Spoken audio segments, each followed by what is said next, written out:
Welcome to R5 TV news. రాష్ట్ర DGP Tirupati జిల్లా SP L Subbarayudu IPS ఆదేశాల మేరకు రేణిగుంట సబ్ డివిజన్ పరిధిలో పోలీసులు విస్తృతంగా ఆకస్మిక తనిఖీలు నిర్వహించారు.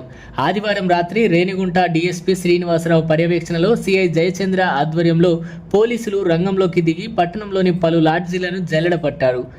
ఈ సందర్భంగా డీఎస్పీ శ్రీనివాసరావు మాట్లాడుతూ పట్టణంలో శాంతి భద్రతల పరిరక్షణలో భాగంగానే ఈ తనిఖీలు చేపట్టినట్లు వెల్లడించారు. సమాజంలో అనుమానాస్పదంగా తిరుగుతున్న వ్యక్తులు, పాత నేరస్తులు, ముఖ్యంగా గంజాయి సరఫరా చేసే ముఠాలను టార్గెట్ చేస్తూ ఈ సోదాలు నిర్వహిస్తున్నట్లు పేర్కొన్నారు.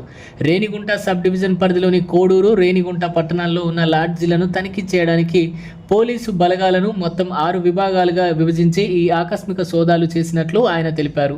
ఇందులో భాగంగానే ఒక లాడ్జీలో బస చేసిన ఇతర రాష్ట్రాలకు చెందిన సుమారు 10 మంది వ్యక్తులను కూలంకషంగా తనిఖీ చేశామన్నారు. వారి లగేజీని, సామాన్లను పరిశీలించడంతో పాటు అనుమానితులకు గంజాయి పరీక్షలు కూడా నిర్వహించినట్లు డీఎస్పీ వివరించారు. పట్టణంలో ఎలాంటి అసాంఘిక కార్యకలాపాలు సాగినా సహించేది లేదని, నిరంతరం నిఘా కొనసాగుతుందని ఈ సందర్భంగా పోలీసులు స్పష్టం చేశారు. ఈరోజు గౌరవ రాష్ట్ర డీజీపీ గారు ఆదేశాల మేరకు మరియు తిరుపతి జిల్లా ఎస్పీ గారు ఎల్ సుబ్బరాయుడు సార్ ఐపీఎస్ గారి ఆదేశాల మేరకు ఈ పట్టణాల్లోని అన్ని లాడ్జెస్ని తనిఖీ చేయడం జరుగుతుంది.